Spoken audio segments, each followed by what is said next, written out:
So we shall continue with where we left last week. We spent a bit of time to discuss on dukkha last week, I think. So we will just continue from there, sister. Namo tassa bhagavato arahato samma sambuddhassa. Namo tassa bhagavato arahato samma sambuddhassa. Namo tassa bhagavato arahato samma sambuddhassa. Idang ko pana bhikkave dukkha samudayang ariya saccang yayang tangha pono bhavika nandi raga sahagata tatra tatra binandini sayyati dang kama tangha bhava tangha vibhava tangha. Okay, so now this stanza, now we move on to, we have finished last week, we have spent a bit of time to discuss on dukkha. Later we will know why we need to understand more, but we cannot be so comprehensive, but we just skim through the points, whatever points we have. So today's slide, it says here is now this bhikkhu is the noble truth of the origin of suffering. It is this craving which leads to renewed existence, accompanied by delight and lust, seeking delight here and there. That is craving for sensual pleasure, craving for existence, craving for extermination. So last week we spoke about dukkha. Last week we spoke about dukkha, so now we'll continue the first noble truth, and now we are going to the second noble truth. And what does it say here? It says craving. This is the craving which leads to renewed existence. What does it mean? That means to say that because of craving, we remain in this samsaric cycle. Because of craving, we will renew our samsaric cycle. So the idea now is, the Buddha says, is to give up craving. You give up craving or attachment. So that is what the Buddha is advocating. So suffering is caused by craving. And what is this craving? The Buddha says there are three kinds of craving. Okay, you can elaborate later. I will invite you all to elaborate. But as per our slide, the Buddha says that three kind of tangha is craving, karma is sensual. Okay, so it is sensual. It is craving for sensual pleasures, karma tangha. Bhava tangha is bhava tangha is craving for existence, and vibhava tangha is craving for extermination, or craving for non-existence is the better word, because it is vibhava tangha and bhava tangha, these are from the same root word, so it is also craving for non-existence, to be more accurate. Okay, so now we know, so these are the three cravings that the Buddha is saying. The Buddha says that there are three kinds of craving here. Okay, there are three kinds of craving. So porno bhavika means, the Buddha says, it is actually producing re-existence and re-becoming. That means we are just reborn because of this porno bhavika. And nandi raga sahagasta is bound with passionate greed, tatra finding fresh delight here and now. So in this sermon, the Buddha says there are three kinds of craving. So now we'll invite you all to share what is or how you understand by karma tangha, sensual pleasures, as a cause of suffering. Maybe we can share a bit of how we feel about this statement. A statement that says that because of the wanting, because of the craving for sensual pleasures, so that is why it caused us to suffer. Can somebody volunteer to deliberate a bit on this? I think sensual pleasure it only leads to low and its cost and not profitable, unprofitable and unworthy to pursue. Okay, well done, brother. So our brother Kevin has referred to what we did last week.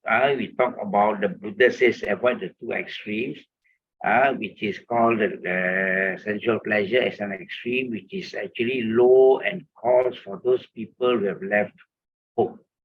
Those people who have renounced, they cannot have sexual pleasures. But those who are still in the homely life, we can have that sexual pleasures, but we are actually guided by our 5 precepts. We are guided by the 5 precepts that come through Veramani Sikhapadang Samadhyamya. So we are saying that we will not misbehave ourselves. So that we are guided by that. But those people have renounced, like what Brother Kevin has said, they cannot get involved because this is low and cost and way of the homely people. Okay, so that is okay. So why is it that this is the cause of suffering? Because when you don't get what you want, so become the cause of suffering. So that is a very important point there. So it is a cause of suffering. Okay, so somebody else wants to say something on Kama Tangha? Brother Tan, for one clarification here, when we talk about the Four Noble Truths, the first Noble Truth is the Noble Truth of the origin. All right? No. No, I mean the Noble Truth of suffering. Yes, of the origin of suffering. Okay. Okay, carry on. Okay. Origin of suffering, can it be replaced by the first noble truth? The origin of suffering is actually the cause. So is the noble truth of the cause. No, the second noble truth is the cause of suffering. The first noble truth defines suffering. Okay. Yeah. The first noble truth defines suffering. What is suffering? Right? Jati pi dukkha, jara pi dukkha, vyadi pi dukkha, maranang pi dukkang. Api hei sampayogo dukkho, piyei vipayogo dukkho. Sankitena panchu padana kanda dukkha. That is the last one. Okay. So the first noble truth defines suffering. And last week, many of you all have shared our experience on our understanding of what suffering is, which is very important to understand suffering. Later, we will come to that stanza. So, okay. So, Brother Kevin, so the first noble truth is the truth of suffering. It's the second noble truth that the Buddha says that the cause of suffering. Dukkha samudayang arya satchang. It's the origin of suffering, cause of suffering, origin of suffering. This, you see, the word is samudayang. So sometimes people will, people might want to use the word like cause of suffering, origin of suffering, but the actual word is samudayang. Okay, so sometimes these Pali words have no direct equivalent in English, so we may interpret the way we feel more comfortable for us to understand. Just like when we say dukkha, some people say it's suffering. Most of us use that as suffering, but some would prefer to use as unsatisfactory, frustration, things like that. So this is all the English interpretation. So we go back to the original Pali word used by the Buddha is dukkha. Which encompasses all this unsatisfactoriness, it encompasses all this suffering, all this frustration, all this tension, all this encompasses. So the word dukkha is a very broad word in Pali, but there's no direct English equivalent, although some will say it is unsatisfactoriness. We use as suffering. So anybody can, depending on the situation. So that is suffering. Okay, the Buddha defines suffering. Now, the second noble truth, the Buddha says what is the cause of suffering, and the Buddha says there are three. There are three kind of tangha. There are three kinds of craving. One is craving for sensual pleasures. We want to be very comfortable. That is also sensual pleasures lah. Sensual pleasures does not mean only sexual pleasures lah. Everything lah. Everything, these sensual pleasures come from our five senses, or actually six. In Buddhism, we say six, including our mind. We want sensual pleasures. Sometimes we see things, we want to see more. We see nice things we want, and then this through the eyes, it feeds you. Eyes can be like feeding food to your mind lah, feeding food to your body lah. So because you see nice things you want lah, so it causes you to crave lah, crave for one thing to have more. So also when you eat, you want to have more. So your ear also, when you hear good things, you want to hear more good things. You hear bad things, you get very angry, you retaliate. So these are the avenues for all our karma tangha. Our karma tangha, the avenues are all through our six senses. Although science only will limit to five senses, but we will use six senses here, including the mind. Mind means the thought objects. Our mind also sometimes, these are all, we call it objects, so that we understand that these are all leading to our sensual pleasures. Sensual pleasures, not only sexual pleasures, but sometimes when the Buddha says low cost and unprofitable, the Buddha was referring to sexual pleasures, which the people of renounced cannot have. But this karma tangha encompasses all sensual pleasures, are including, and the avenue is of course through our six senses. This senses is called sensual pleasures. Pleasures that come from the eyes, through the eyes, pleasure that come through the ears, pleasure that comes through the nose, pleasure that comes through the mouth, pleasure that comes through the body, and of course the mind. Sometimes we like to think of a lot of things, and then we start daydreaming, and that kind of pleasure we also get. So that's what the Buddha meant by karma tangha. Okay? So anybody else want to say something? Super Kevin, is it okay now? Fine, thank you. So you can also, okay, the Buddha says there are three. There the Buddha says it is three craving. The Buddha says now the Buddha has classified it in three. But okay, so the first craving, okay, sometimes people say actually there are six, correct? Because we also sometimes say there are rupa tangha, that means the body craving for body.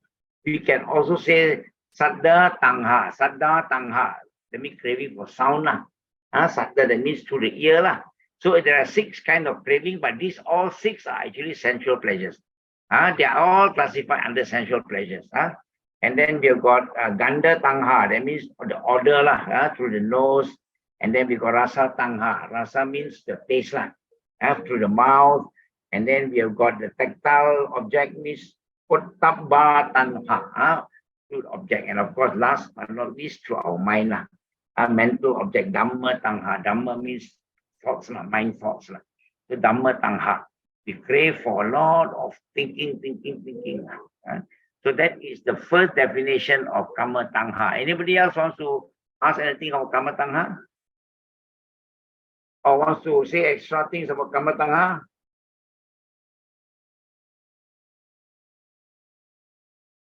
Hold on, let me just check my Facebook.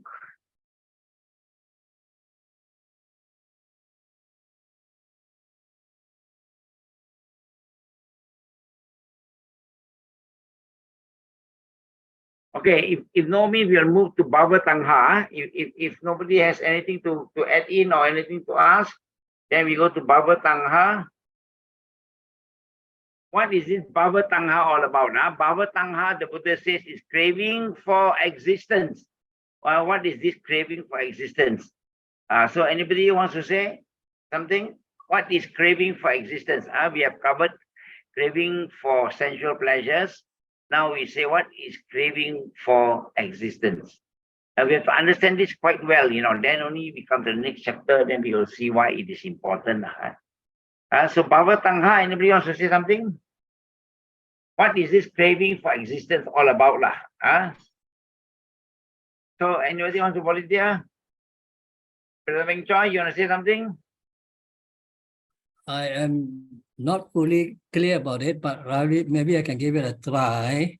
Good, yeah. Bhava is existence, just like in Pachika, this Paticca Samuppada. Paticca Samuppada. Okay, good. One of it is Bhava. Bhava is existence. Ah. I understand this Bhava is the sort of the arising of the concept of I, myself. That means we have that that concept through indoctrination or whatever it is, we come to have this concept of I, me, mine.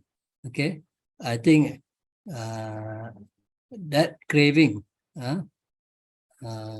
this self wanting something or want something for this self, I think that is the craving for existence.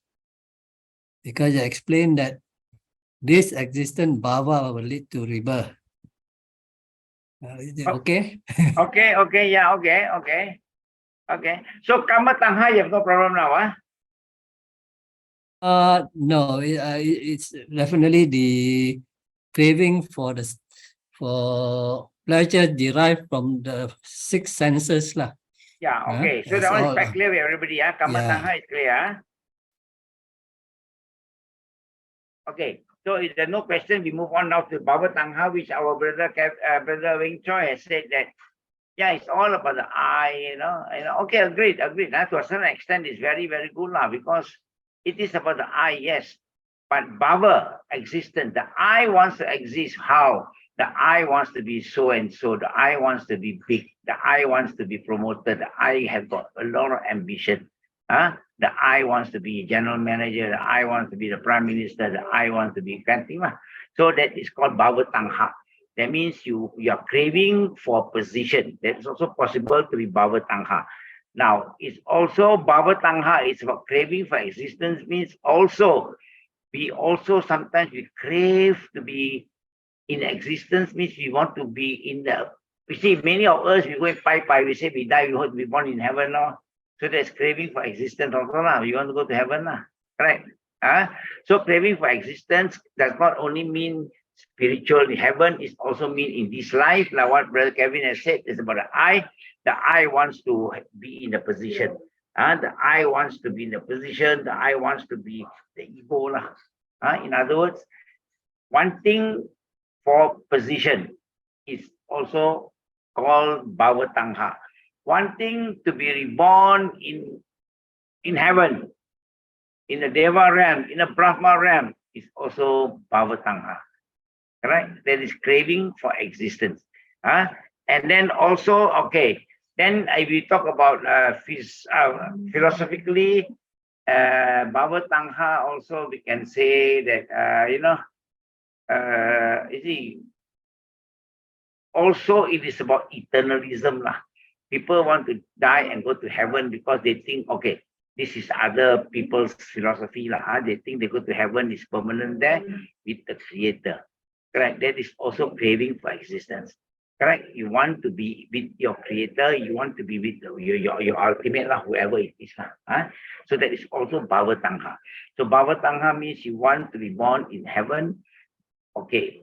Like we say, philosophically, in Buddhism, we say there's eternalism. Sometimes the idea is wrong. We think of eternalism. So we think that we want to be in heaven, it is permanent, and there's no more rebirth. So that is called Bhava Tangha also. Correct? Okay, so any question on this? Yeah, brother. Brother Tan. If people would say, I want to go to Pure Land, is it about? Yes. Okay, carry on. They were promoting, Mahayana, they were promoting all the world is Amitabha is going to Pure Land. Yes. You just chant and go to Pure Land. So what is this? This is Bhava Tangha. Yes, because you are craving to be reborn in Pure Land, where you feel that is a place for you to cultivate. No, it is not bad, but it's still Bhava Tangha. I mean, craving for existence in where? Existence in Pure Land. So that the place is conducive for you to cultivate and you can be reborn in, I mean, you can go to Nibbana, that is their aspiration. Okay, yes, it falls under Bhavatangha, yes. You are craving for existence, yes. But in this particular case, it's just like we are doing cultivating also, we want to lead to us to okay, I will add in a bit. Okay, I add in a bit for you. Maybe for this particular case, when the Buddha says, okay, when the Buddha says craving here, when we say craving, it means negative lah. Okay, I will qualify myself better. So this is more on negative kind of wanting, correct?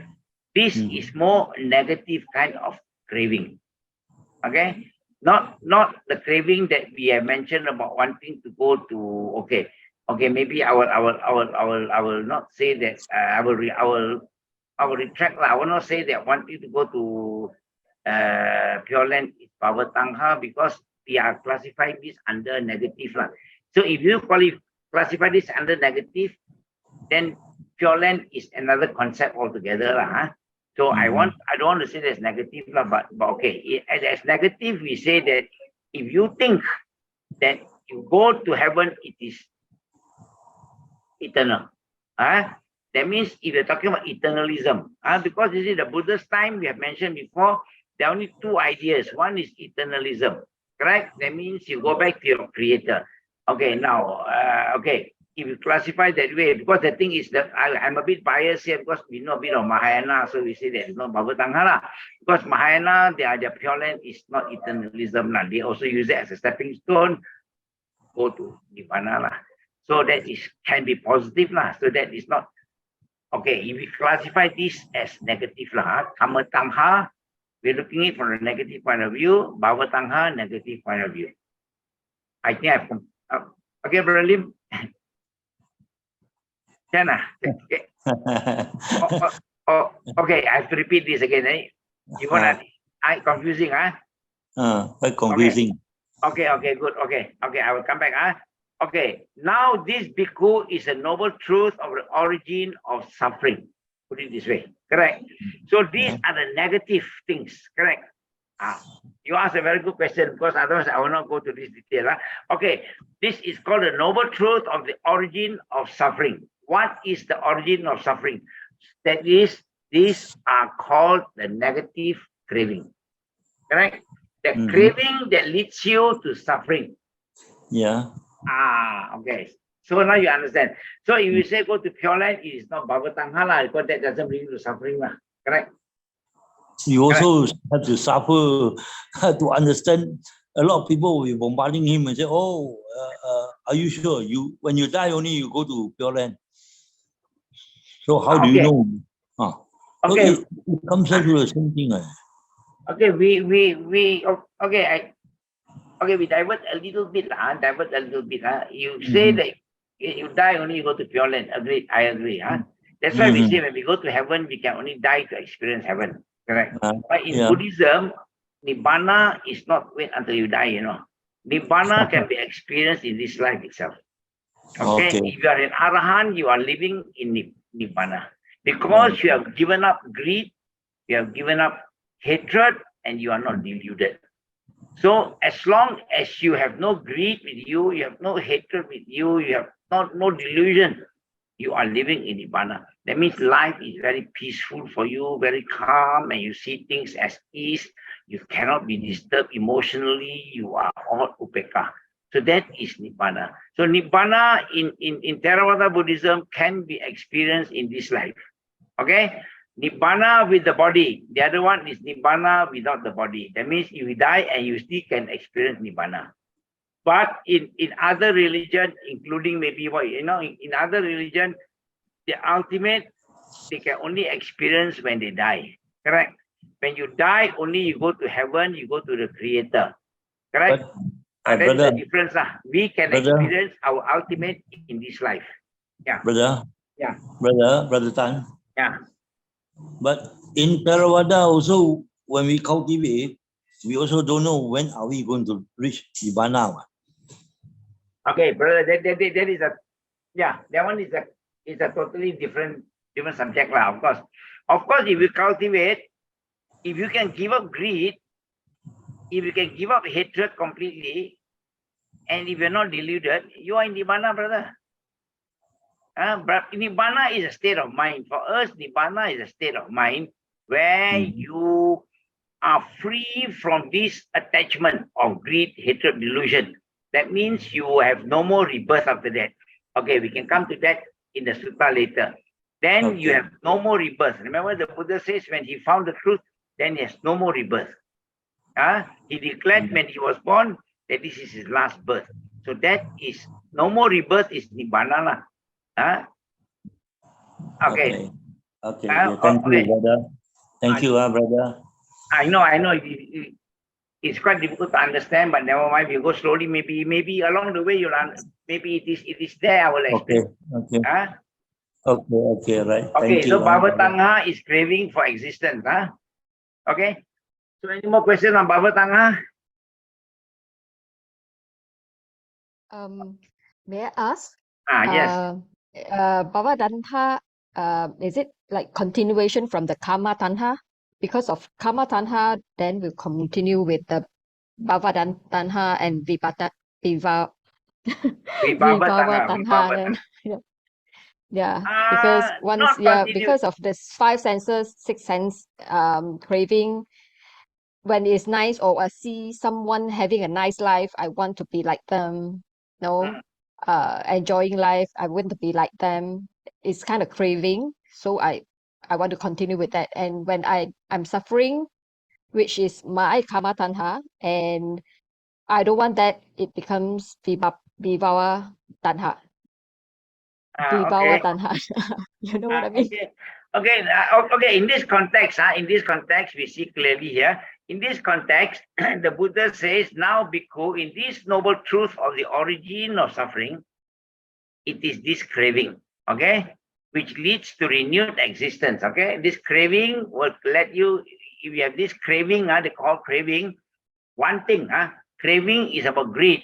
Okay, let us define craving. That's why we say these are negative.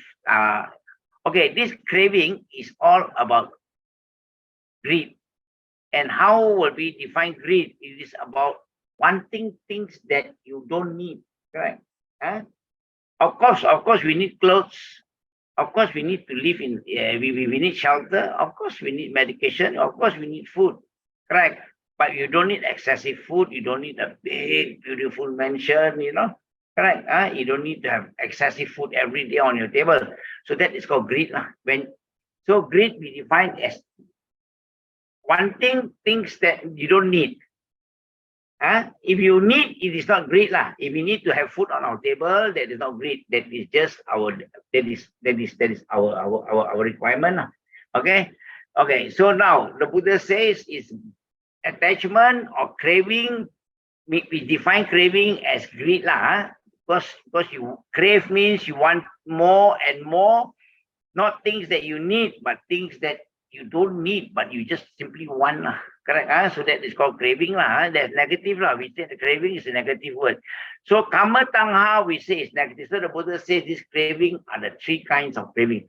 They are not related to what you say. Yeah, what you are saying just now was, it is Paticca Samuppada. Okay.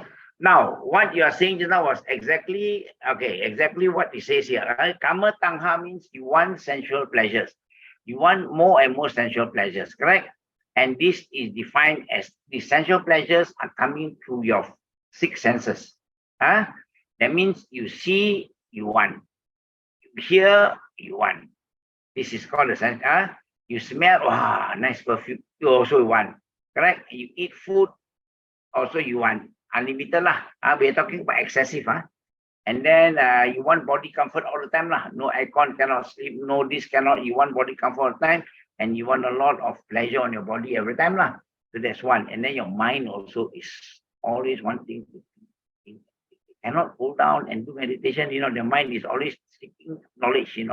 That is called essential pleasures. Okay. Then the Buddha says, yes, what you are saying is true. The next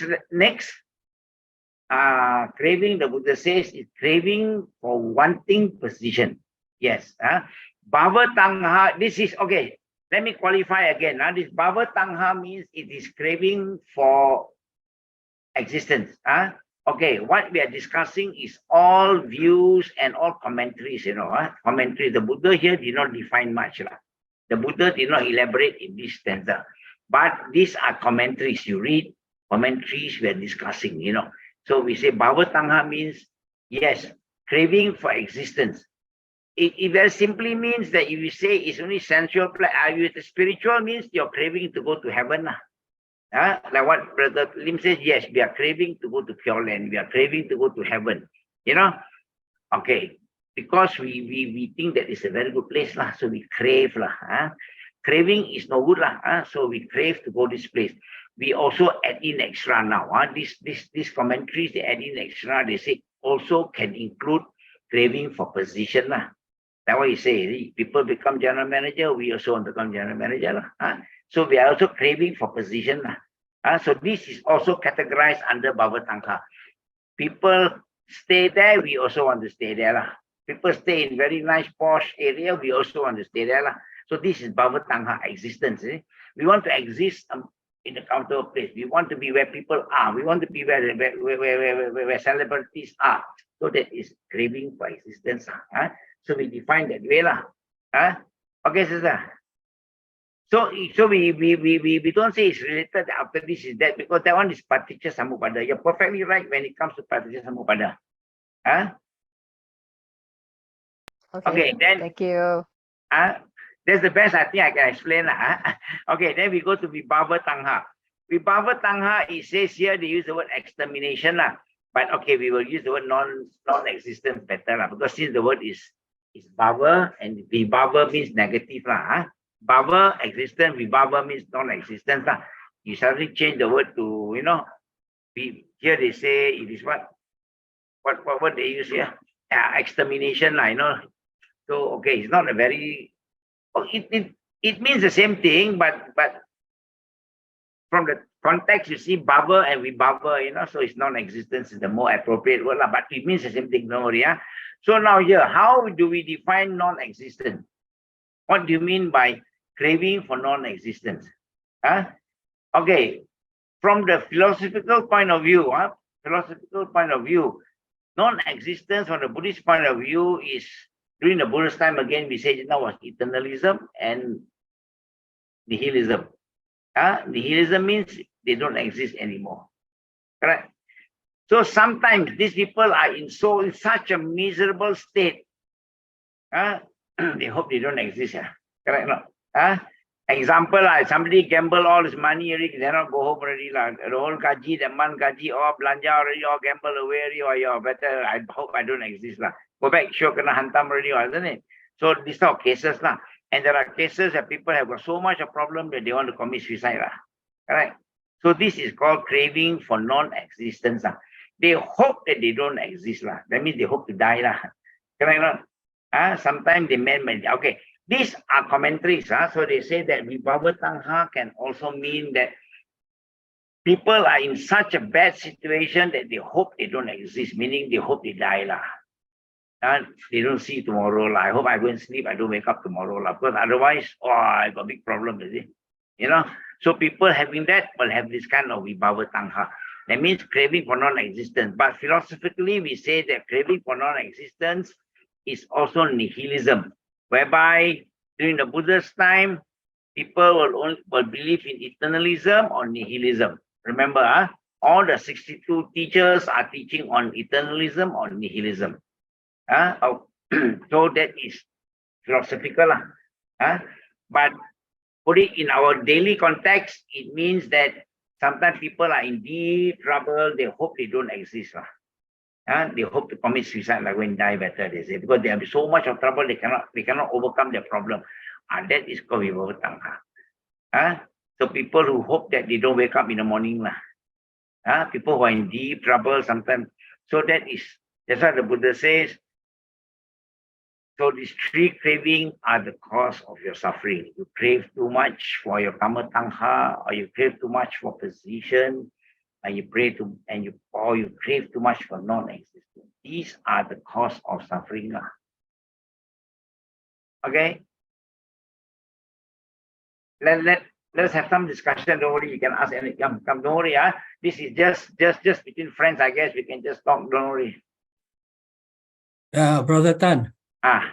Then if it is craving for non-existence, is the for one who practice meditation because they want to get liberation and no longer get reborn. Will that come under vibhava? That means they're also not looking for rebirth or existence. They want to end it, so they practice meditation.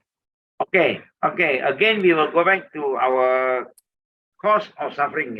So these are negative craving. Okay. We must not confuse ourselves with those positive thoughts. So what you're saying is when you do meditation, those are positive. Those are positive. We will not say that is also craving. No, but here the definition is more a negative kind of craving because it says cause of suffering. So if you are planning to meditate and be enlightened, it is not suffering. Correct? It's not. You're not going you're not aiming for suffering. You're aiming for something good, that's positive. So I think I would define that way. So these are the negative kind of craving. So if we talk about meditation for enlightenment, meditation for spiritual progress, that is not negative. So we don't classify that as vibhava tangha. These are craving. Craving, yes, sometimes we also thought that this is all craving. You want to go to Nibbana, also craving, they say what? But not true in a way, because those are positive kind of craving. Not craving, those are positive kind of desire. It doesn't go to the point of craving and doesn't become greed. When things, the problem with desire is, if we contain it at desire, fine, it remains a desire, good. But when you cannot contain yourself at desire, what does it become? It becomes craving, correct? So when you desire, you say, I don't get, never mind, I desire the thing. Okay, fine, it's very light. But when you, like I said, when you crave, then it becomes a bit more difficult, stronger. Then that craving will lead you to what? Clinging. Right? You want to get your idea, and then it's called the upadana. It leads to upadana. It leads to greed and it leads to clinging. Okay, example. Okay, recently I was just talking. I was saying that, okay, supposing today the wife feels like eating bak kut teh. The wife said, let's go eat bak kut teh. The husband said, no, I have no mood for bak kut teh today.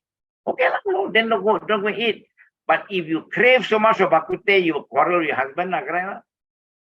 So that is called craving. Don't go to that level whereby when you want, you desire, fine. I desire to eat bak kut teh today. My wife said, no bak kut teh today. We should eat something. Okay, fine, let's go, finish. But if I crave for bak kut teh and my wife said no, it may lead to a quarrel. Because I crave so much, I cling so much to the idea that I must eat bak kut teh. See, I cling to the idea. That's called upadana.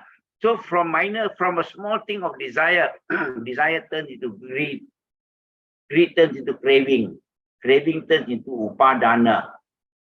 Craving turns into upadana means clinging. So you cling to the idea. So also like views. We can have our views, but we don't have to quarrel. We can have peaceful discussion. Those are views. But if you cling to your view, and then you think that your idea is perfect, your idea is the only idea, then you quarrel. Agree? Because you cling to your views, then you quarrel. But if you just have your view, fine, it's okay. We can have a good discussion like that, open discussion, but we do not cling to our views. We can accept people's views or can accept the differences because we know that everybody has a certain way of understanding things. So fine. Yeah. So that's what this is negative. So don't let this craving becomes clinging. Right? From a small desire becomes craving. Craving becomes clinging. Craving is already greed, you see. From desire it becomes greed and craving, then it is clinging, upadana. That is the problem. So that is why the Buddha says that this is the cause of suffering. Yeah. Brother, Can I ask further? Can, don't worry. No, this is just an open discussion. I know it's a very difficult subject. I know, yeah. That's why I always say, the Four Noble Truths is not basic. The Four Noble Truths is not simple.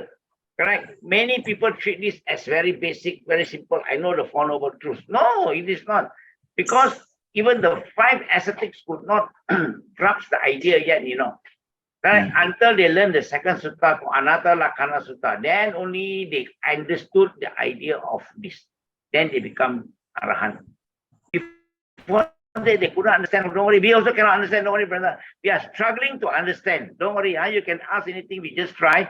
I'm not saying that I have full comprehension. I don't have. You see later, you understand. Now, as you are talking about the Bakute, right? Brother. Yeah. As you're talking about Bakute, let's say if I want to do meditation, I was thinking, Saturday, Sunday is my off day. So I would like to do a long meditation. And the wife says, Saturday, Sunday is a holiday. We should go out and walk around. So how to discuss this and get the right view? This is personal, this is a difference of interest, Okay, actually, sometimes we have a wrong idea about meditation, We think meditation is hard work, but actually it's meant to be relaxing, After you meditate, it's supposed to be very relaxed, So actually, okay, but of course, brother, we have to remember, we are actually people who are attached to homely life, people who are attached to family. So our wanting of our spiritual practice need not be too stringent. Don't risk the family bonding just because of your craving for that spiritual thing, Correct. We must learn to give in, We have to learn, like we said earlier, see, desire, and then we don't let it go to craving, and then don't let it become clinging, So we desire to this, but the wife says, I think it's a weekend, we want to go out. Yes, some people have different interests, brother. So we have to accommodate, Okay, example also, I give you a very good example of myself also. I have got lessons almost every night, that I'm tied down on Tuesday, Wednesday, Thursday, Friday. Saturday is my off day. Monday is my off day. Okay, so sometimes when my children come back and my children want to see me also, I every night want to go take me for dinner. So I say I got class on. So sometimes I've got to also learn to declare to have an off day when they are back. I must say okay tonight we skip So so we must accommodate the third party also we must learn to accommodate the third party correct? Okay. We don't be so tired Don't be so these are cause of unhappiness correct? Okay. Number 2, I always remind people Buddhism is about let going of things and don't stress yourself. So why are we stressing ourselves just because we want to do practice and then why don't want to practice? I think it is also wrong to me. I think we have a family, our responsibility as a husband, our responsibility as a father also need to be attended to. Don't forget that many of these suttas, the advice are given to bhikkhus.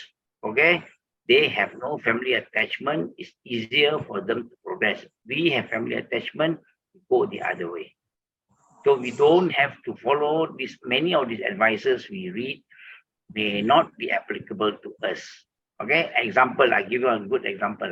Metta Sutta says that don't be attached to family. Correct? And then we think we cannot be attached to our family. It's wrong. No, it's not meant for us. That Metta Sutta was the Buddha taught to the 500 monks who went to the forest to try to meditate, but they were disturbed by the tree spirits. So the Buddha taught them the Metta Sutta, and they went back and they chanted the Metta Sutta, and the tree spirits were happy with them. So remember, sometimes these teachings are for monks to practice, not for the lay people. But we tend to confuse ourselves. We think that all these suttas are for us. We think this, the Buddha says like that, we follow like that. No, sometimes it is not applicable to us. Okay, we have got family commitments. You see, like Diga Janu Sutta. Diga Janu is name of a person. He asked the Buddha exactly the same way that you are asking me now. He asked the Buddha, I am a married man. I have a family. Correct? I still love to wear nice clothes. My wife also loves to wear perfume.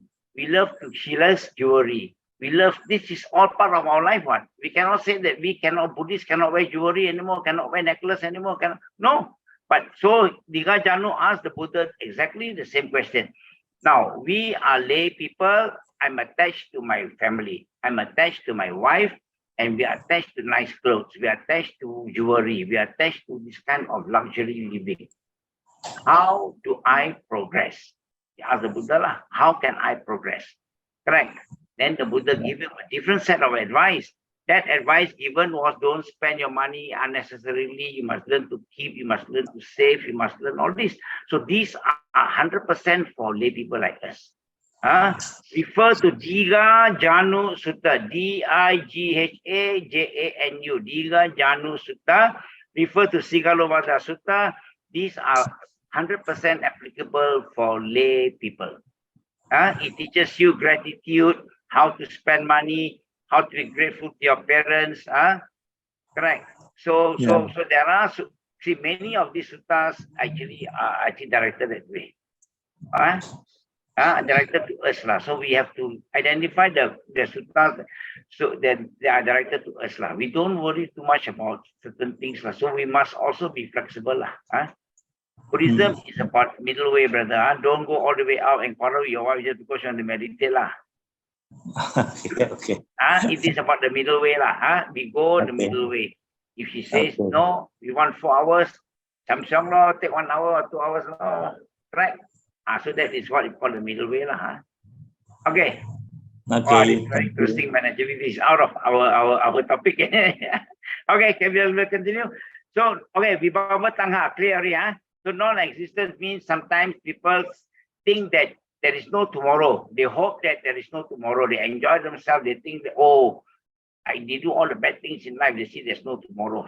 Or sometimes people realize that, I made a mistake, man. I'm going to face all this punishment. No, they hope that there is no tomorrow. So they hope that they don't exist tomorrow. And some people think of committing suicide. So these are called the Vibhava Tangha for lay people like us. Okay? Any more? Yeah. Suddenly comes to my mind, this 3 tanha, is it telling us to be, the monks, the 5 ascetics to be, the 5 monks to be happy, equanimous with the present moment? Yes. Be equanimous, so that there's no craving, there's no wanting to be and not wanting to be, to stay happy with the moment. Yes, okay, correct. Maybe the Buddha has that intention also, correct. Because these people, they like to go for self-mortification. They like torture themselves, and they think that is the way for liberation, is it? In the good old days, they always thought that the body is the cause for all these bad, unwholesome activities. Because of your body, you go and do this thing. So those were the ideas they had. That's why they tortured the body last time. They torture and torture and torture until they think that the more they torture, the more they're paying back. But that is not true. So the Buddha is telling them that is not true. That most of this, all the unwholesome things are because of your mind. Correct? Not because of the body. It is the mind that caused all this. So that's why the Buddha says you cultivate your mind. So that's why the Buddha taught them this. Correct? Okay. From that angle, this is 100% correct. We're telling them that actually you avoid these 2 extremes, and then you don't do this. You don't have these sensual pleasures because they were monks. And what you say, you must remain equanimous. You must remain cool. Don't have sexual pleasures. Don't think of going to all this we say about Bhava Tangha in existence. You are thinking of eternalism. Don't think of this. Don't think of nihilism. For them, it is more philosophical. For us, we discuss it more on the layman's term. For them, it's more philosophical. No sensual pleasures. Don't think of existing with the Creator. don't think of that. There is no existence tomorrow. Okay? Then we continue, we understand. So up to this point, I think it's a bit confused, but we continue the next slide. Maybe the solution will come later. Okay, thank you. Okay. Later we go to the next slide. Okay, then what is the next slide all about? Brother, Idang ko pana, okay. Idang ko pana pikkave dukkha nirodang arya satchang yo tassa yeva tanghaya asesa viraga nirodo chago patinissaggo mutti anadayo idang ko pana pikkave dukkha nirodang arya satchang yo tassa yeva tanghaya asesa viraga nirodo chago patinissaggo mutti analayo. Okay, so now the Buddha says, now this bhikkhu is the noble truth of the cessation of suffering. Okay, the Buddha has covered the third, now coming to the third one. This is the noble truth for a cessation of suffering. It is the remainderless fading away and cessation of that same craving and giving up and relinquishing of it, freedom from non-reliance on it. So this is very straightforward. The Buddha says that this one is about giving up all this craving and don't rely too much on these external factors for your happiness. In short, non-reliance on it. So the Buddha says that this is the cessation of suffering. Okay, the third noble truth is about cessation of suffering, meaning to say that Nibbana. Correct. Cessation of suffering is a place called Nibbana, where there is no more suffering. Okay, and then the Buddha says here, it is here, remainderless, fading away, and cessation of that same craving. The giving up and relinquishing of it, freedom from it, non-reliance on it. So you don't rely on all these craving all anymore. In this place, there is no more craving. You won't have craving, you won't have anything. So that is what the Buddha is saying here. So that is called Nibbana. The cessation of suffering is called Nibbana. Okay, this is a complete extinction of craving. Here is the place where you actually, but by other sutras will say that you give up the greed, hatred, delusion. That is the meaning of Nibbana. Nibbana is a state of mind whereby you don't have any more greed, you don't have any more hatred, you are no more ignorant. And that is Nibbana. That means you have no more greed. Greed, the Buddha has said earlier, craving is the one that causes you to go around in the samsaric circle and again, isn't it? Born and reborn, born and reborn. So you give up this, and Nibbana is the place.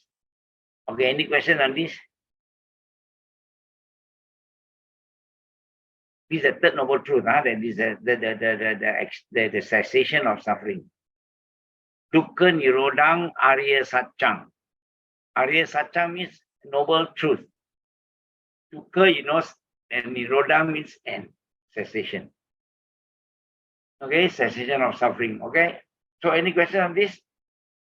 This is about Nibbana. I thought a lot of people will ask me about Nibbana, but okay, Nibbana anyway. Like we say, Nibbana is a state of mind, which is difficult for us to understand what is Nibbana. The reason is why difficult for us, because we rely on our six sense doors, right? We see, we know. We don't see, we don't know. We hear. If I don't see, I must hear.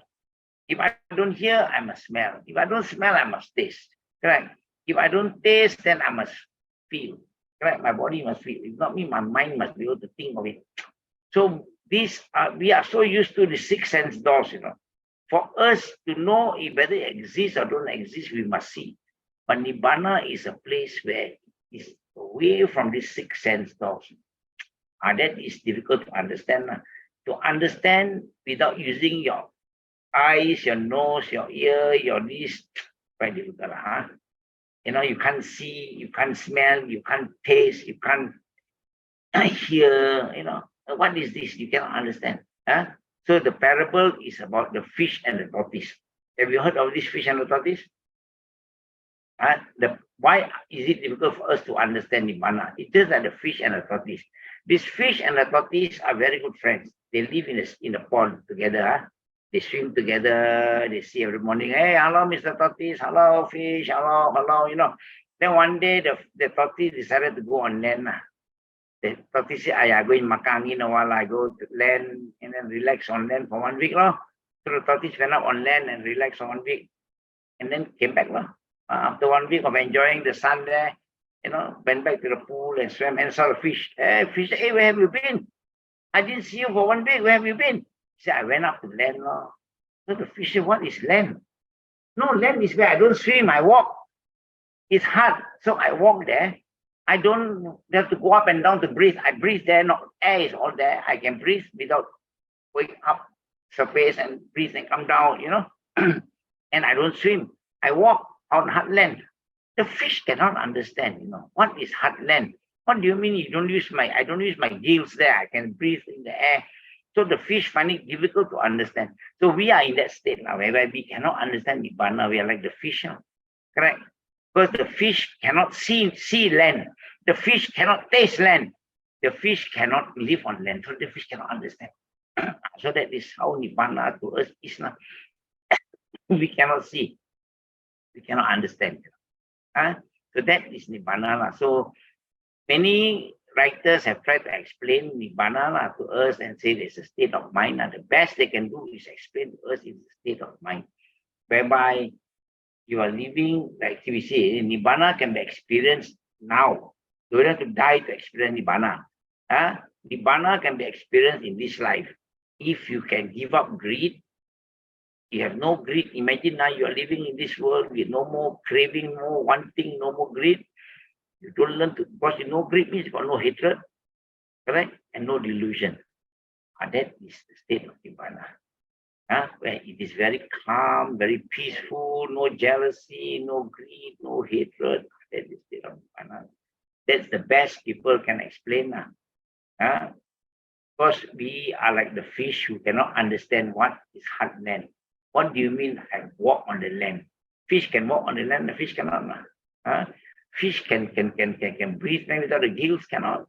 So the fish can never understand what is hard land. So that is the best way. That is a parable to understand what is Nibbana. Okay. Okay, so we go to the next. Since there is no question there.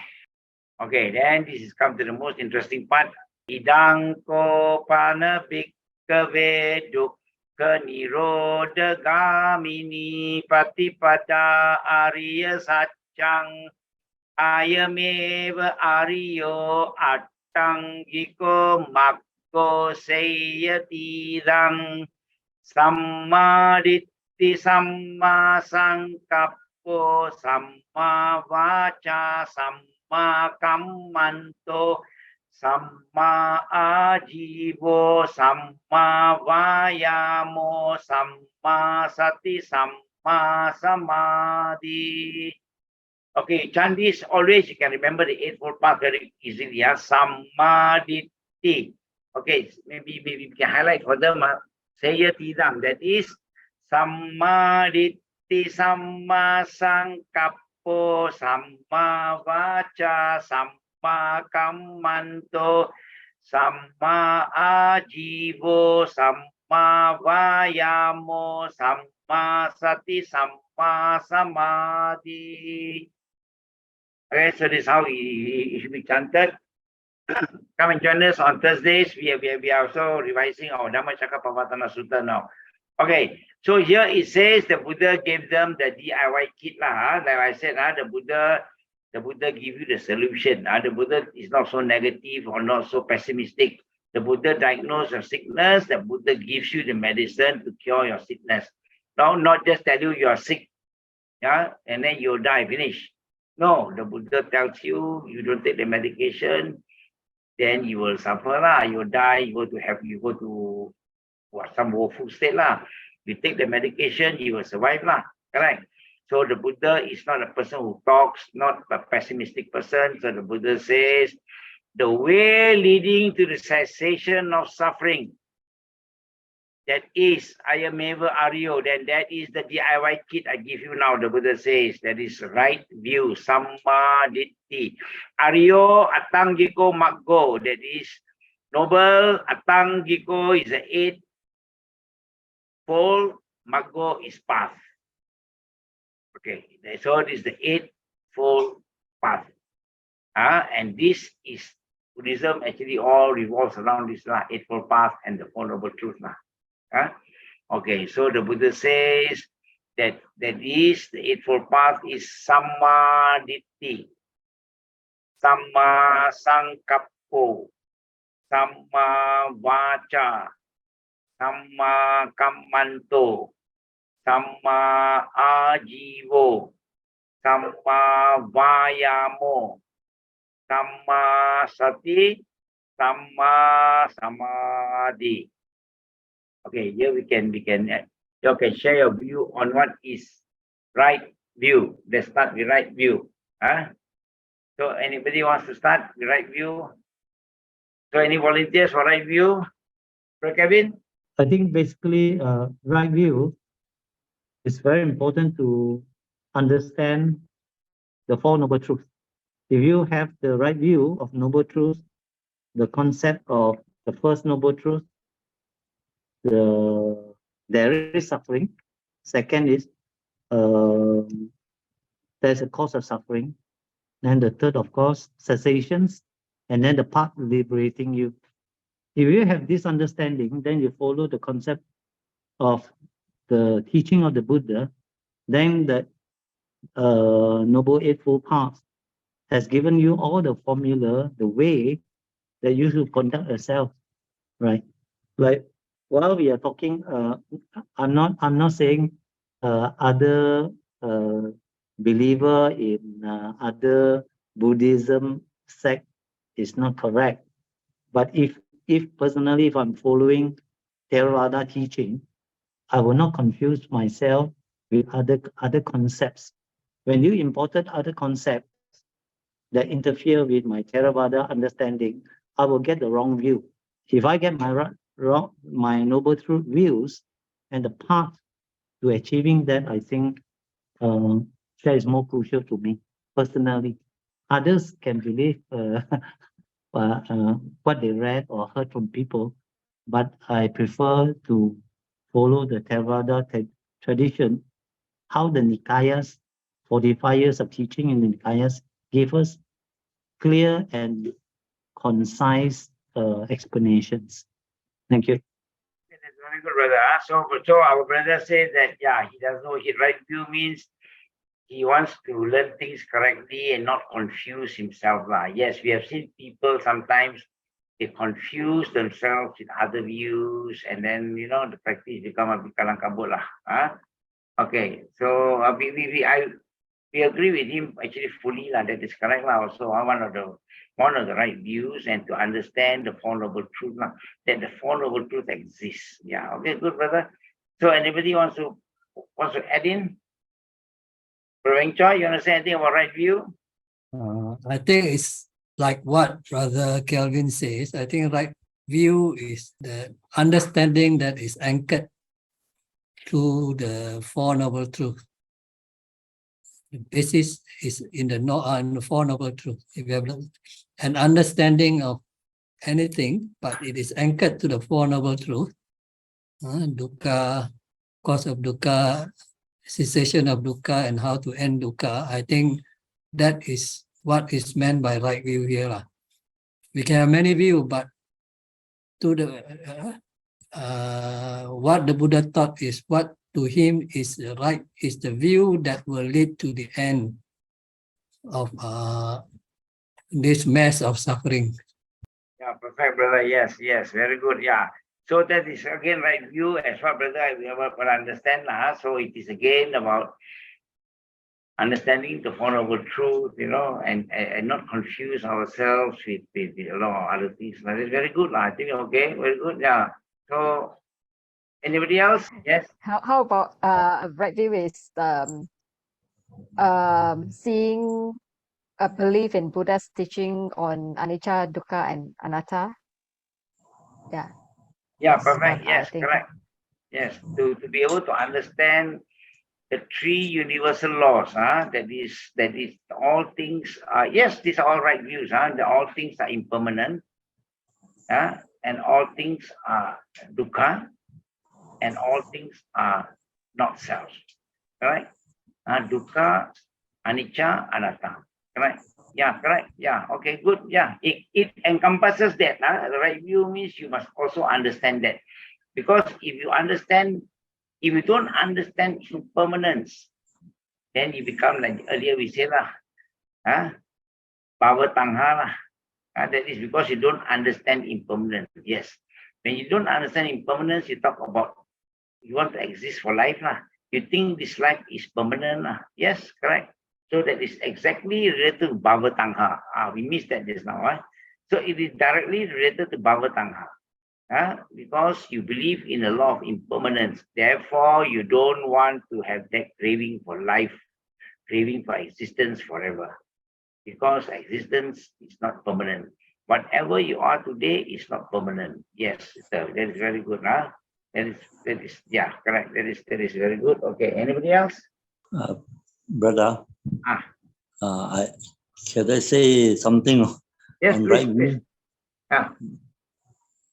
The beginning of right view, that I understand Yeah, that of course, that you must have the sila, samadhi to get the wisdom. From the wisdom there, we were able to understand the law of cause and effect. Then from here, then we only go towards the anicca, dukkha, and what is it? Impermanent, suffering, and non-self. Yeah. This is what I understand about right view. Okay, very good. Okay, very good, brother. Okay, actually, this eightfold path is actually sila, samadhi, panya. One nun went to see the Buddha and said, "Can I categorize this as sila, samadhi, panya?" And the Buddha agreed. And that is not formulated by the Buddha. There was one bhikkhuni who saw samma ditti, samma sankappo, samma vacha, samma kamanto, samma ajivo, samma vayamo, samma sati, samma samadhi. So to the Buddha, can I actually coin this up, and call this sila, samadhi, and panya? Okay, what does that mean? Sila means right speech, correct? For you to be a virtuous person, morally good person, you must have right speech. You don't go and talk about people, don't go and scandal, don't go and spread rumor lah. So right speech, right action, correct? Do things rightly, don't do wrong things, don't go and punch people everywhere, so you start fighting. And then right livelihood. So these three she categorized as sila.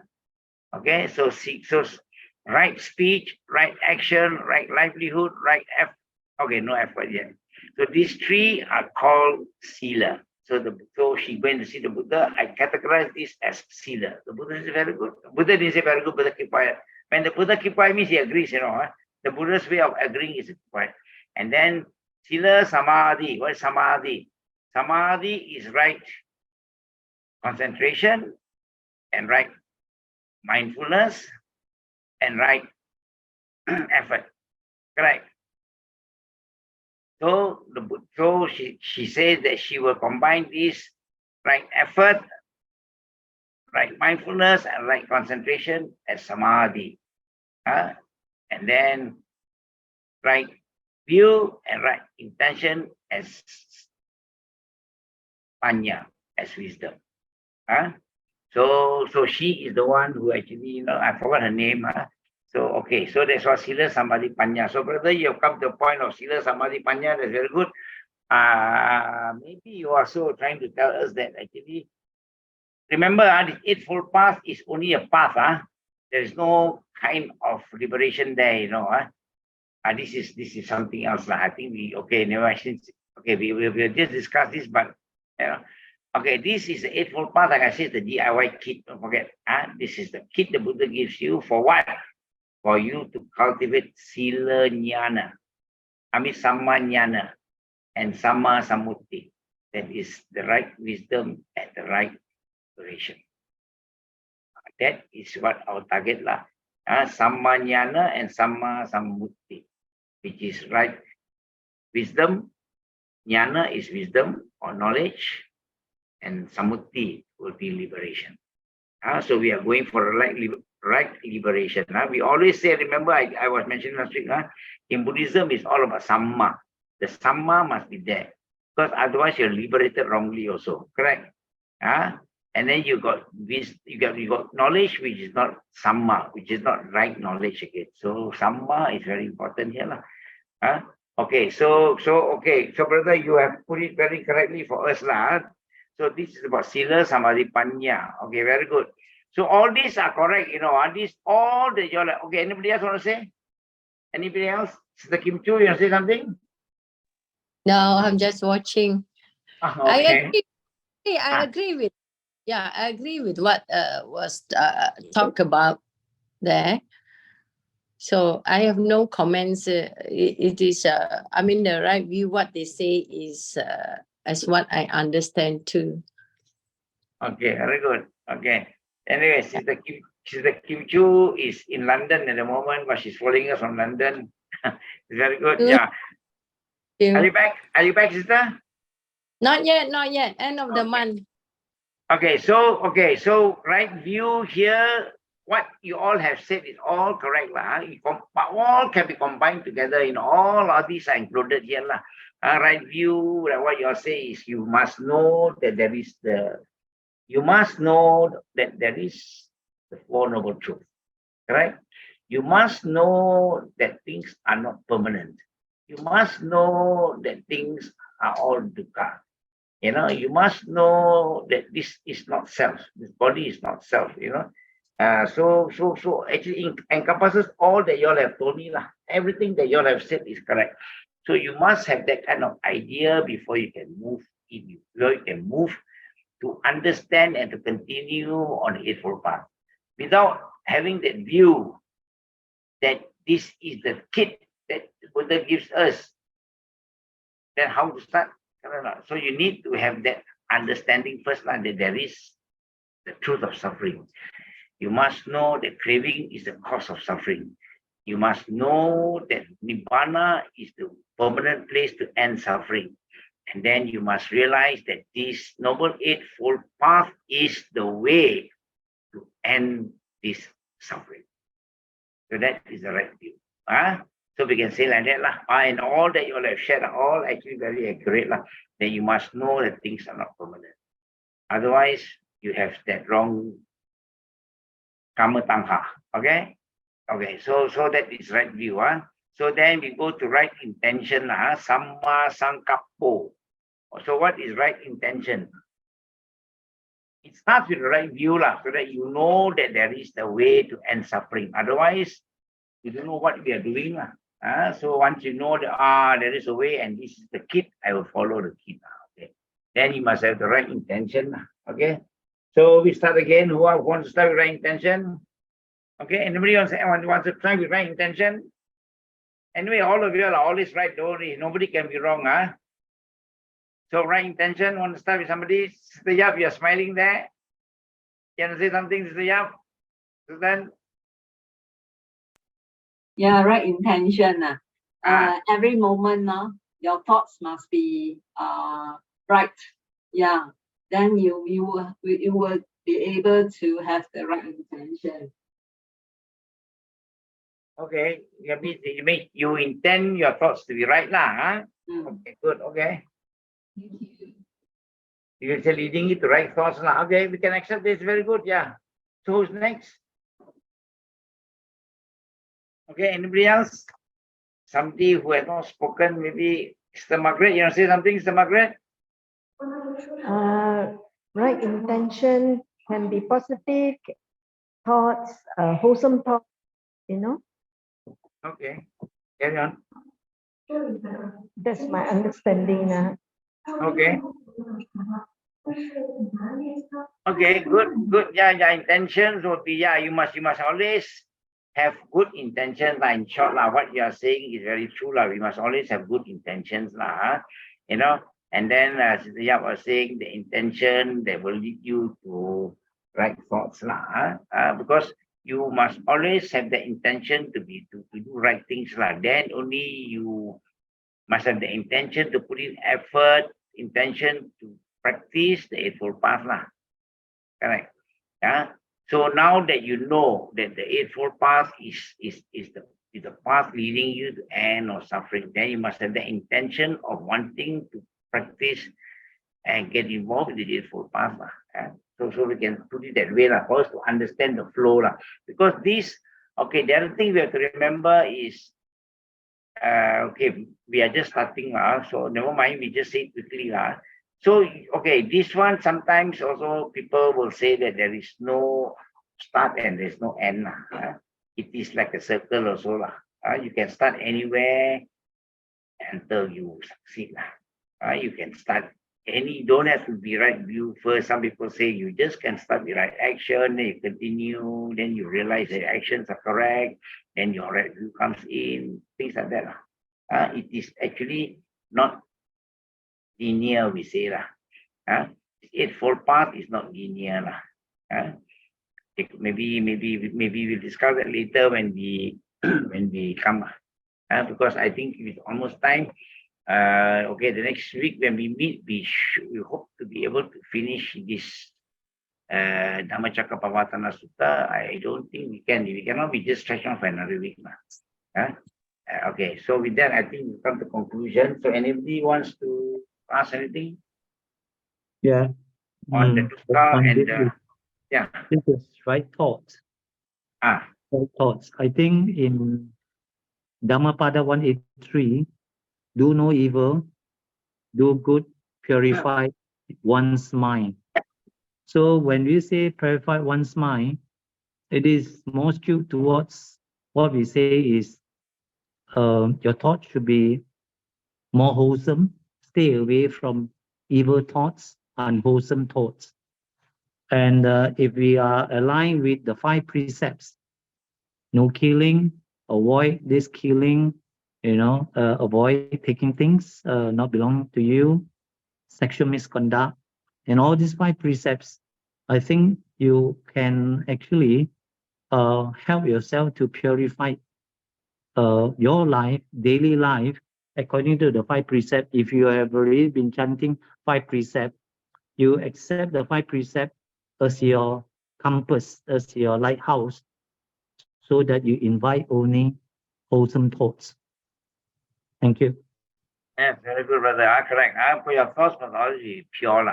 Always, the thoughts. Otherwise, you will distract yourself from your spiritual progress.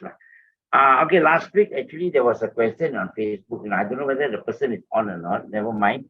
He says that he wants to clarify the meaning of rites and rituals. He says that is attachment to rites and rituals a form of suffering? There's a question, but it's very interesting, so I'll discuss with you all. Is attachment to rites and rituals a form of suffering?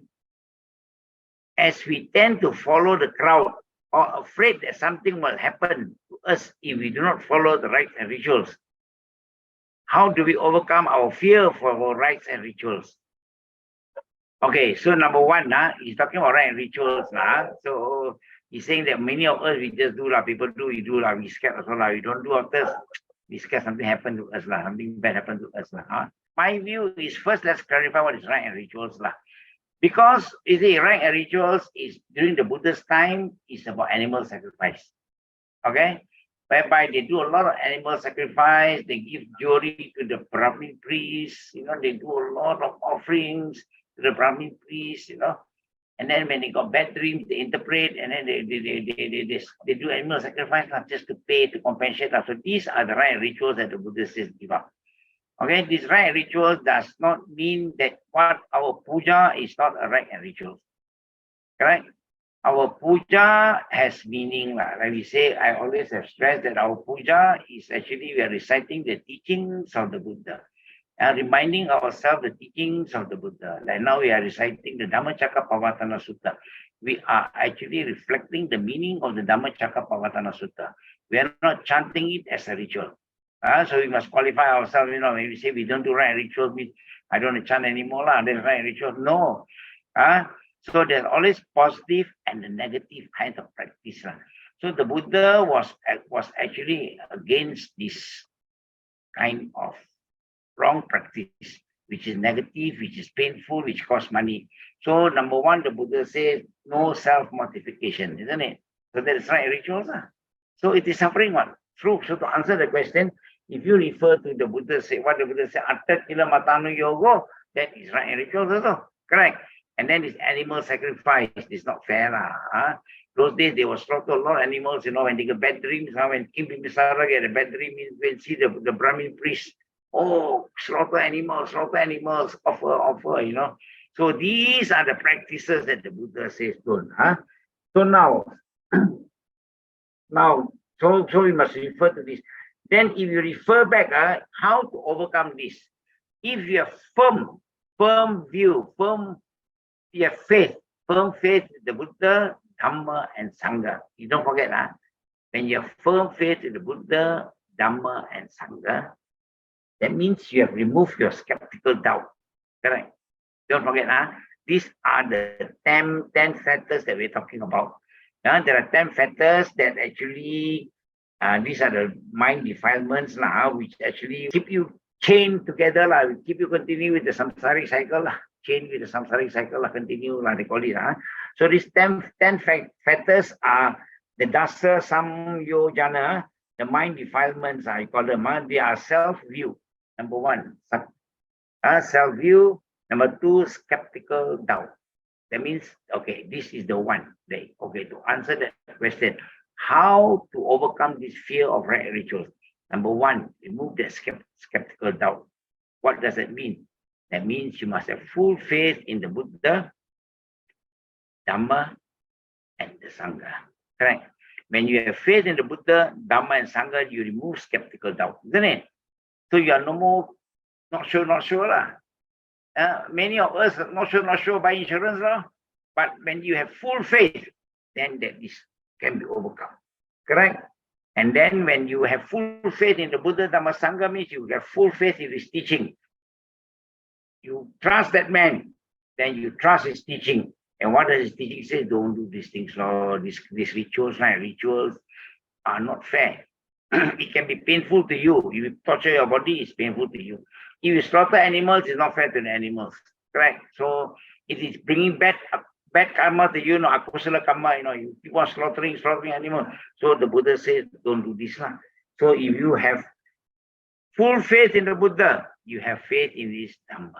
Then his Dhamma says, don't kill. Correct? Follow his 5 precepts. So that is the second way. And the third way is don't be ignorant. Correct? Many of us are ignorant. We follow things blindly. These are 3 of your 10 factors. I'm not quoting all the 10. So you can do this. If you can have faith in these 3 factors, then you are actually Sotapanna already. Correct? Sotapanna means full faith in the Buddha, giving up rest and rituals, and also you are not ignorant anymore. So you are Sotapanna. You don't worry about right and rituals anymore. So that is the way out. First is to remove the skeptical doubt, means you must have full faith in the Buddha, Dhamma, and Sangha. And you don't follow people blindly, Yes, I understand. Sometimes people will do, people do, we do also. People, many times, many of us do that, insurance, people do, never mind, but don't simply do when it is not right. Now, whatever we do, yes, sometimes we do. We do certain small rituals, we follow our forefathers, but we put meaning into these rituals, Always remember to put meaning into what you do.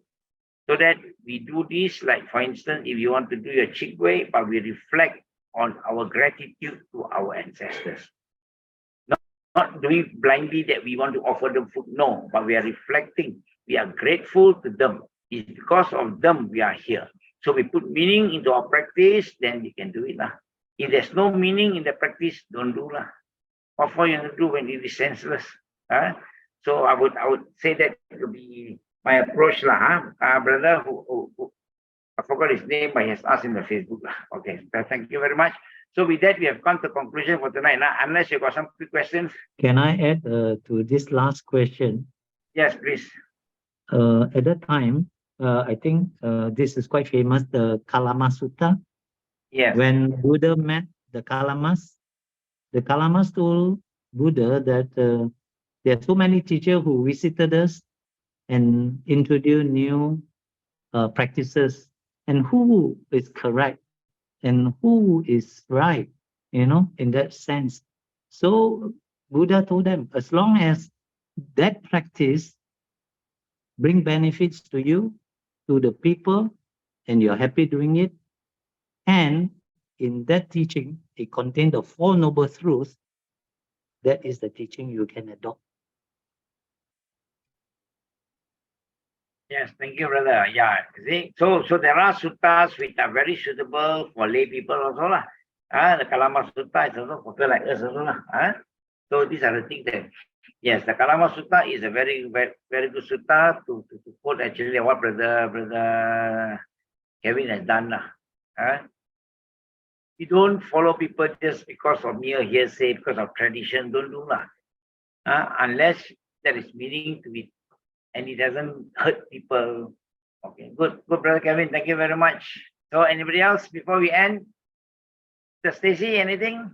Brother Beng Choi, you want to add anything? So, Stevie. Nothing to add. Okay, Stevie, Cindy. Cindy, you say anything or not, sister? No, brother. Thank you. Okay. Go ahead. After we are just among friends, we can ask some questions. Sometimes, but it's not so formal lah. We don't make it so formal. Okay, Brother Tan, yeah. Brother Tan, I remember something. During this Chigwe, to burn like joss paper on the ground,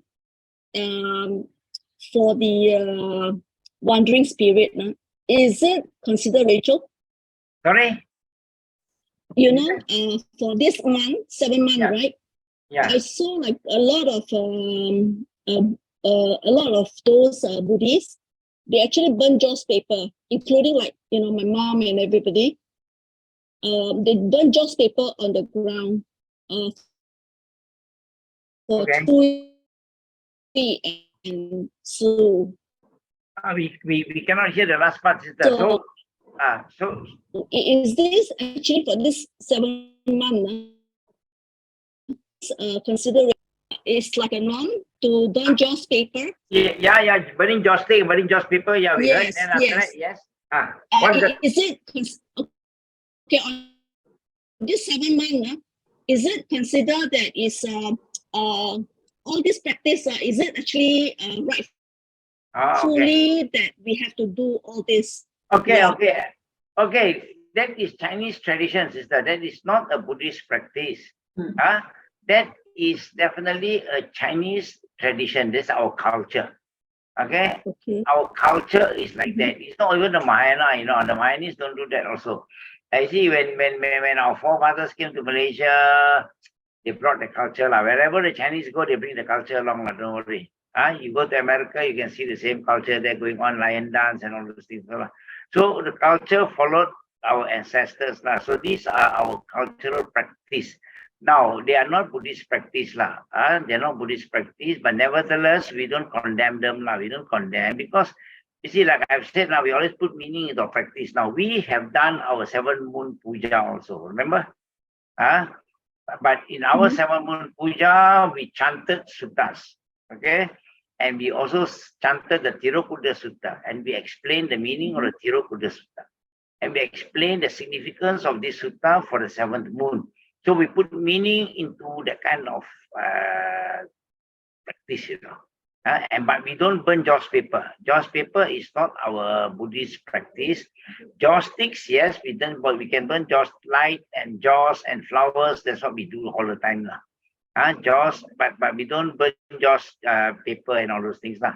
But nevertheless, like I said, these are all Chinese culture. We don't want to condemn our own culture lah, but not the Buddhist practice lah. So if you can go without, don't worry, we can go without. And then as long as you chant your puja and dedicate your merits to your ancestors, I think they will be happier lah. The Buddha says if you do that, they will be happier lah. So don't be afraid just because people do, we must do lah. If you have great faith in the Buddha, his Dhamma and Sangha, you trust the Buddha, you trust his teaching, then you don't be afraid not to do this. But this is not a Buddhist practice. But we will chant, and when we chant, our mind is pure. I always say that our mind has no unwholesome activities came to our mind. Our mind has no greed, hatred, delusion. At that point of time, when our mind is so stable, we accrue abundance of merits, and these merits dedicate to them, and they will receive these merits. The only thing that they can receive, if they are born as a hungry ghost only, if they are born as a hungry ghost, then they can receive this merit, and these merits can help them. So that is our practice. All these things, that's not our practice. Okay, and then also this is to reflect our gratitude. We take it as 7 moon in the month of gratitude. We want to remember all our ancestors. At least once a year, we remember all our past ancestors whom we have not met before. Also, we want to remember them once a year, and we will dedicate this merit to them. In case somebody is in trouble, they want this merit. It's there for them. So that's what we are doing. So that is our approach to the 7th moon. That is our approach. Okay. Okay. Okay. Thank you, brother. Yeah. Brother, Okay. how do you explain on the 7th month that the people are burning joss stick paper at junction, at crossroads, and on the small lane behind the house? How do you explain those practices? Yeah, correct. In the Tirukuda Sutta, that is what the Buddha says. Right. In the Tirukuda Sutta, it is about King Bimbisara. King Bimbisara had he invited the Buddha for dana. Okay. The Buddha came, he gave Buddha dana, but he forgot to transfer merits to his people. Then at night when he was about to sleep, he dreamt a lot of things. This for the benefit of those, well, Kevin knows about this, maybe benefit of those who have not heard this. So at night, after he gave dana to the Buddha, at night his palace, wow, a lot of wailing sound, crying sound, all that, you hear a lot of all these sound. Wailing and crying and shrieking sound. So he panicked, the next morning he asked the Buddha, hey, after I give you dana at night, all these things happened. Now what happened? Then the Buddha explained to him that these were his past relatives, past relatives during the time of another Buddha. Okay? But they were expecting merits from you, because they are all in suffering state now. So that is Buddha, I forgot which Buddha that now. Anyway, I don't have my today Buddhas with me. So one of the Buddhas told them that in the time of Gautama Buddha, there will be one of your relatives become the king. His name is King Bimbisara, and he will dedicate merits to you, and you'll be relieved of this suffering. Okay? So when King Bimbisara gave dana to Buddha, he did not transfer merits. So all the relatives all got very disappointed. We're going to suffer some more, how many more years, millions of years, because he forgot to. So Buddha says, I will offer merits again. Okay, can I offer you dana again and then transfer merits to them? So, okay. So what happened is the Buddha kept quiet, means he accepted. So the Buddha came again and he gave the Buddha dana. Okay. And then when he gave the Buddha the water, he said, I transfer these merits to my past relatives whom I have never met before, and I hope that they will receive. Then the Buddha, with his very powerful psychic, I can see this, what's happening. So the Buddha made King Bimbisara also to see the same visual. He saw the visual. All his relatives were very happy. They were all in ugly state, they were all hungry ghosts, But when he transferred merits, beautiful pond appeared, beautiful pond appeared with lotuses, all that, and they all had the first bath. Over so many years, they got the first bath. Then they bathed, and then they look clean again. Their skin became like gold and all those things. So, okay, then the Buddha says, The Tirukuda Sutta says that at crossroads and behind the walls, these are where they can stay. They cannot come to your house. So I guess these people who offer that, they must have read Tirukuda Sutta before. Except that there's not our practice to do that. But I don't see, maybe they must have read Tirukuda Sutta before. They know at crossroads. That's what the Sutta says, at crossroads, behind the walls, and behind alleys and all those things. That's where they reside. That's where they will be there. These are the people who are very attached to the home, very attached to the family. They cannot continue their journey, so they will remain there. So best to dedicate Maris to them so that they realize and they will go away. That is how the Buddha will say. Dedicate Maris to them, they benefit, then they will realize they go away. They get better rebirth. That is our way of doing. Okay.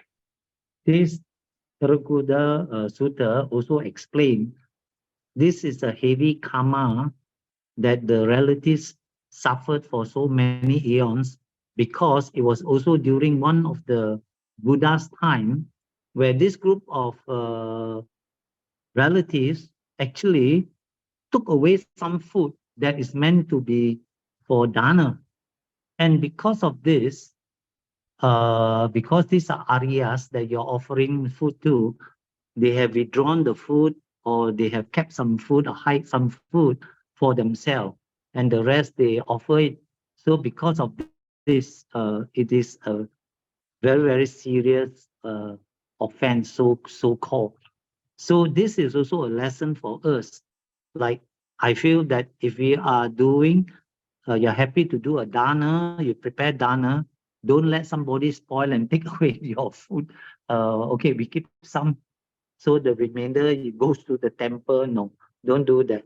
I think we should be pure in heart.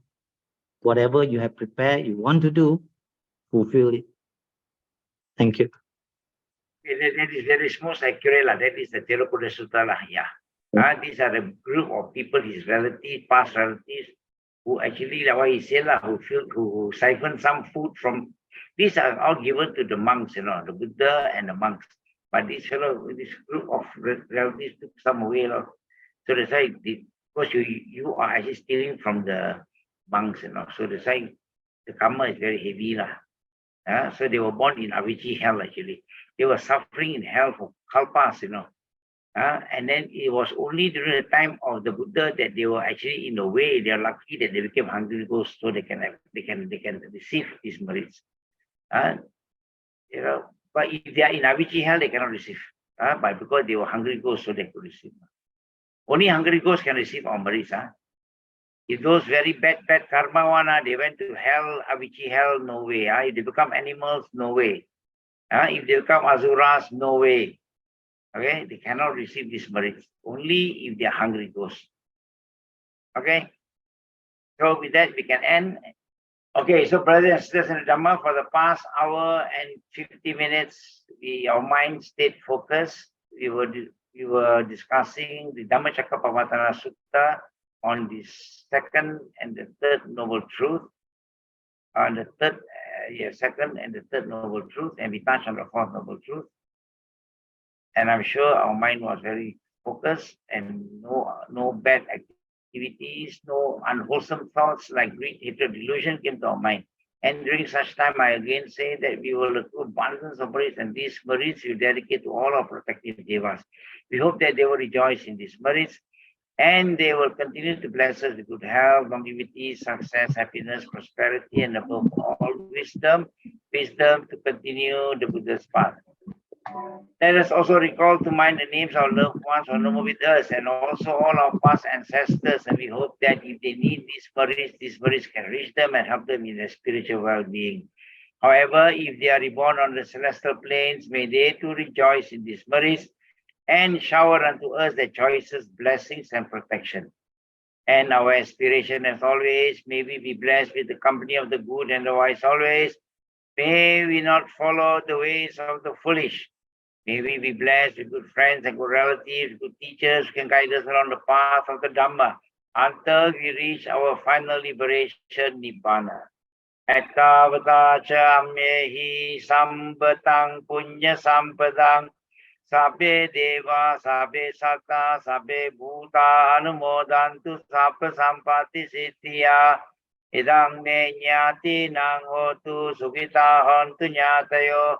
Idang me nyati nang hotu sukita hontu nyatayo. Idang me nyati nang hotu sukita hontu nyatayo. Imina punya kammena mame bala samagamo. Satang samagamo hotu yava nibbana patiya. Sadhu, sadhu, sadhu.